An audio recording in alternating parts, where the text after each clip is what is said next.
Hola, buenos días. Mi nombre es Alicia Sianes Bautista y soy profesora de la Universidad de Extremadura, de la Facultad de Formación del Profesorado. Para mí es un placer estar aquí en este tercer Congreso Mundial sobre Infancia y Adolescencia, construyendo juntos una escuela para la vida. En este caso yo os presento la rúbrica emocional, que no es más que el diseño de un recurso para la intervención en estudiantes con altas capacidades.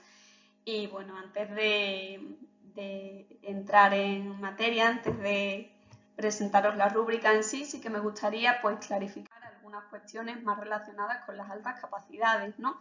Como puede ser su definición, hacia dónde se van dirigiendo los estudios que hay al respecto y también, bueno, pues algunos mitos, ¿no? Una de las primeras cuestiones es que estamos ante un fenómeno tan complejo que no existe una definición unánime al respecto. O sea, no hay una definición global con la que todos los investigadores estén de acuerdo a la hora de hablar de altas capacidades. Entonces, bueno, esa es una de las dificultades que tiene esta cuestión, ¿no? Que tiene tantos matices, tantas pequeñas distinciones que a día de hoy todavía no hay una definición 100% consensuada a nivel internacional para referirnos a este diagnóstico. Sabemos criterios, pero bueno, no hay una definición tal cual. Por otro lado, es cierto que, sobre todo desde las últimas décadas del pasado siglo XX, sí que ha habido un interés notablemente creciente por parte de los investigadores en estudiar el impacto o la influencia de las altas capacidades en las personas.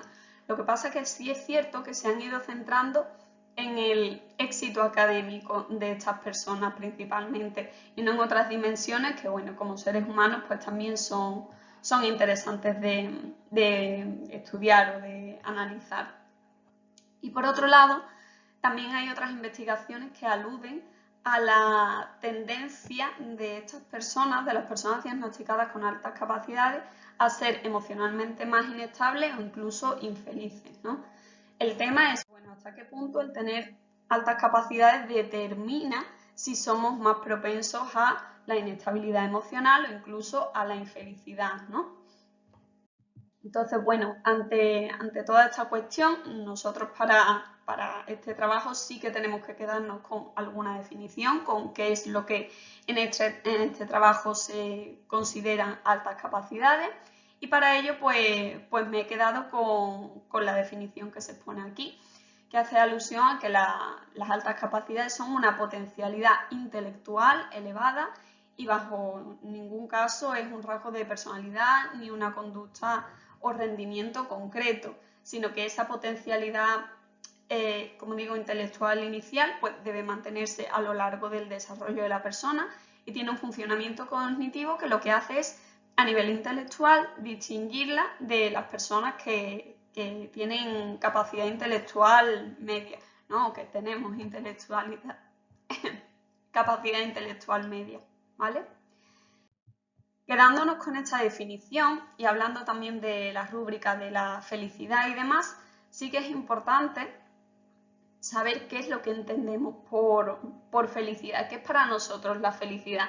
Entonces, bueno, os aporto una definición que tanto en el trabajo completo como aquí la podéis leer, pero que principalmente hace referencia a un estado de equilibrio en las facetas generales de la persona que nos permita, bueno, pues no preocuparnos acerca de problemáticas graves, sino tener una estabilidad, por así decirlo, que nos permita gozar, disfrutar y alcanzar ese bienestar de las cosas que realmente nos hacen felices, ¿no? De hacer un viaje, de poder disfrutar del trabajo sin tener miedo a perderlo, de implicarnos en los estudios sin miedo a suspender, ¿vale? Ese bienestar es lo que nos genera esa felicidad, ¿de acuerdo? Y bien, todo esto que hemos contado, este equilibrio, este bienestar, ¿hasta qué punto es medible? ¿Hasta qué punto es cuantificable? ¿Existe alguna forma de cuantificar cuánto de feliz he sido hoy o cuánto de infeliz puedo ser mañana. Pues esta es una de las cuestiones que también ha suscitado bastante interés en los investigadores y que, bueno, se ha ido estudiando a lo largo de los años y, bueno, en vista siempre a la búsqueda de bienestar de las personas, pero parece ser que es algo bastante complejo. En este trabajo en ningún momento se propone utilizar el recurso definitivo para medir la felicidad, sino simplemente, bueno, un instrumento que a mí, al menos como terapeuta, me ha resultado útil y, bueno, me gustaría compartirlo para ver si con él pues, puedo ayudar a otras personas. A mí concretamente me sirvió con un chico preadolescente de los primeros cursos de educación secundaria obligatoria, que tenía un diagnóstico de altas capacidades y también se caracterizaba por tener en este caso mucha inestabilidad emocional e incluso dificultades de conducta. Estas dificultades de conducta estaban sobre todo en el ámbito familiar, ¿vale? Estaban en casa con su padre y con su madre. Es cierto que es un chico con el que yo además me sentía muy cómoda durante las terapias porque participaba muy activamente, o sea, él quería ser partícipe de todo lo que estaba sucediendo, perdón por la redundancia, pero eso es fundamental en una intervención, ¿no? El contar no solamente con esa predisposición, sino también con la colaboración del paciente. Eso facilitó pues, que el trabajo fuera, como digo, cooperativo, colaborativo entre él y yo, entre terapeuta-paciente, y dio lugar a poder prestar atención no solamente a las facetas intelectuales, sino también a la gestión de aquellos aspectos más emocionales de su vida, ¿no? Entonces, a medida que van pasando las sesiones, evidentemente no se creó así el primer día, sino que al principio, tomando notas en sucio, viendo la forma en la que podíamos mejorar unos aspectos u otros, pero bueno, llegamos a crear la rúbrica que os presento aquí, que es la rúbrica de la felicidad. A este niño en concreto, para él todo tenía que ser cuantificable, por lo tanto, el medir la felicidad, que es algo tan abstracto, tan en absoluto cuantificable en términos numéricos, pero si es una herramienta, si es una opción con la que el paciente que tengo enfrente se siente cómodo, se siente a gusto, le facilita y hace que esté predispuesto, pues bueno, es la manera en la que decidimos hacerlo, ¿no? Como digo, todo muy centrado en el interés, en las necesidades y en las potencialidades de la persona que tenemos delante y con la que queremos trabajar. Entonces, bueno, esta rúbrica de la felicidad lo que consiste principalmente es en un instrumento de autoinforme que lo que busca pues, es facilitar el seguimiento del estado emocional del chico a lo largo de la semana. Nosotros teníamos una sesión de 1 hora a la semana, entonces, bueno, unos minutos lo dedicábamos a valorar la rúbrica, ¿no? De esa forma podíamos tener la valoración global y, bueno, como veis, hay 4 categorías básicas, que son la de instituto, amistades, familia y aficiones, cada una puntuada con un máximo de 2,5. Como veis, es muy tipo examen, entre muchas comillas, en el sentido de que, bueno, para él, acostumbrado al ámbito escolar, un 10 es la máxima puntuación, por lo tanto, es lo que pretendía, ¿no? ¿Qué más? Vemos también que tenemos algunas subcategorías, por ejemplo, dentro de la categoría instituto, pues para él era importante aprender, o sea, que lo que le contaran pues no lo supiera y pudiera crecer su conocimiento, el divertirse también, el comportarse adecuadamente, puesto que cuando tenía conductas disruptivas, pues había veces que después le entraba el bajón, que le respeten. También es un chico que había sufrido bullying durante la educación primaria, por lo tanto el respeto, si bien es algo fundamental para todo el mundo, para él era especialmente importante. Y después la dimensión de la puntuación total. En el caso de las amistades, pues para él era importante hacer cosas con amigos, no simplemente quedar, que también, ¿no? Si quedan, si se ven, pero hacer cosas, no simplemente estar juntos, si no discuten, si se divierten, ¿vale? Y después el apartado para puntuación total de las amistades. En el caso de la familia, pues si se llevan bien durante esa semana, si se divierten, si hacen cosas juntos, van a algún lado, hacen una excursión, juegan a juegos de mesa en casa, si hace las tareas, tanto las académicas como las domésticas, y después la puntuación total de familia. En la categoría de aficiones vemos que las subcategorías son muy concretas, son los focos de interés de este chico, que bueno, pues son construir legos, tocar música, que tocaba pues también el piano y la guitarra, utilizar el móvil y el ordenador, y las extraescolares.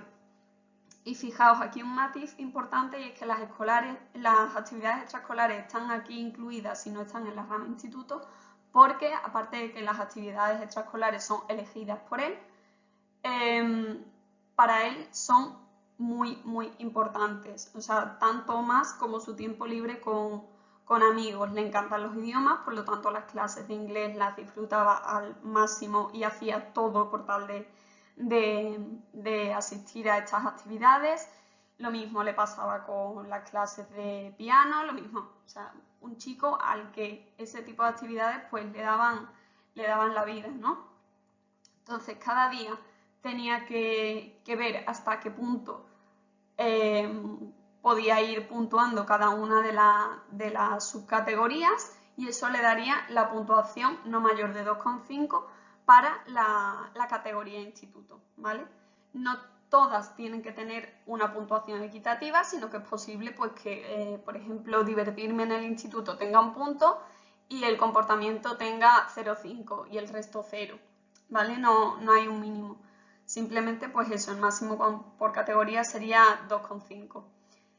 Vemos también que abajo del todo hay otra categoría que se llama otros y pone entre paréntesis extra.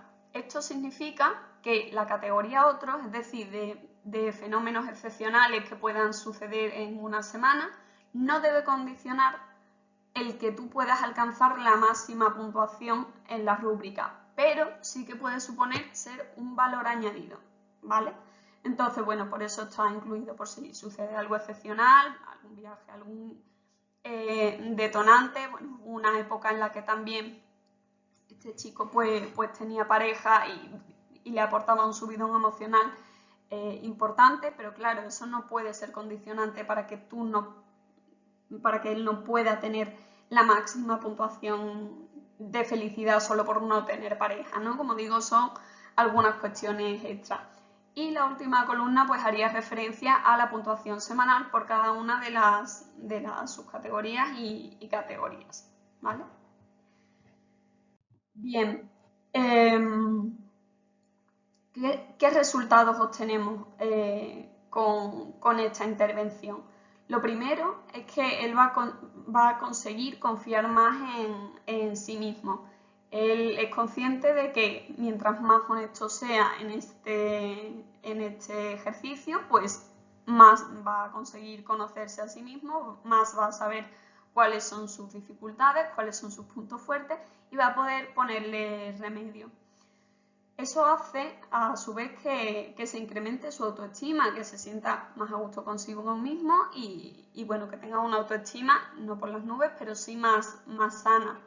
También siente que controla sus emociones. Sabemos que, bueno, las emociones no se pueden controlar como tal, pero sí que podemos controlar la forma en la que esas emociones se manifiestan. No obstante, si a él le da esa sensación de seguridad y de que tiene el control, podrá controlar mejor, como digo, esa manifestación de las emociones, sobre todo más enfocado a las conductas disruptivas, ¿vale? Conductas negativas, mal comportamiento. También el ser una persona tan tendente a cuantificar todo hace que se esfuerce por intentar mejorar aquellas áreas donde obtiene una puntuación más baja. Y en definitiva lo que le supone todo esto es un reto, ¿vale? El mejorar él mismo con respecto a sus propios valores de la semana anterior, del día anterior o de la puntuación global, ¿vale? De cada área. También, pues lo que se busca es ese equilibrio, ¿vale? Que como decíamos es en lo que se basa la felicidad principalmente, por lo menos la definición con la que nos hemos quedado en este trabajo. Buscar ese equilibrio entre responsabilidad y relaciones sociales, que puede ser, por ejemplo, pues entre la escuela y la familia, entre las tareas de casa o las responsabilidades de casa y el grupo de iguales, etcétera, etcétera. También mejorar las habilidades sociales con amigos, puesto que viendo cuáles son los puntos más bajos, analizamos también el porqué, buscamos un motivo, lo justificamos, pues se mejoran las relaciones con los iguales y se mejoran las competencias socioemocionales. Y después a nivel para concluir un poco e ir finalizando, que si no me quedo hablando todo el día, pues podríamos decir que se atiende a las 3 dimensiones fundamentales del bienestar humano o de la felicidad, ¿no? Que serían por un lado el equilibrio psicológico, la satisfacción familiar y la orientación de logro. En el caso del equilibrio psicológico, esto quedaría cubierto con las categorías tanto de amistades como de aficiones. La satisfacción familiar se quedaría cubierta con la categoría de familia y evidentemente sus respectivas subcategorías, y la orientación de logro estaría más enfocada tanto a las aficiones como a la parte escolar, ¿vale? Al instituto. Es cierto que para concluir o para ir poniendo un colofón, reitero la importancia que tiene la participación activa en las terapias o en las intervenciones. O sea que eso es lo primero que considero que sería en lo que habría que trabajar, ¿no? Para que las sesiones y en general toda la intervención sea más fructífera, contar con esa colaboración del propio paciente. Y por otro lado, bueno, pues como en casi todo lo que sucede con personas, comentar la dificultad también de generalizar estos resultados acerca de medir la felicidad. Yo cuento mi experiencia, cuento lo que me funciona, también, bueno, pues aquellas cuestiones mejorables, ¿no? Pero bueno, simplemente presento otra forma para poder ayudar a otras personas a que mejore su intervención con personas o adolescentes con altas capacidades.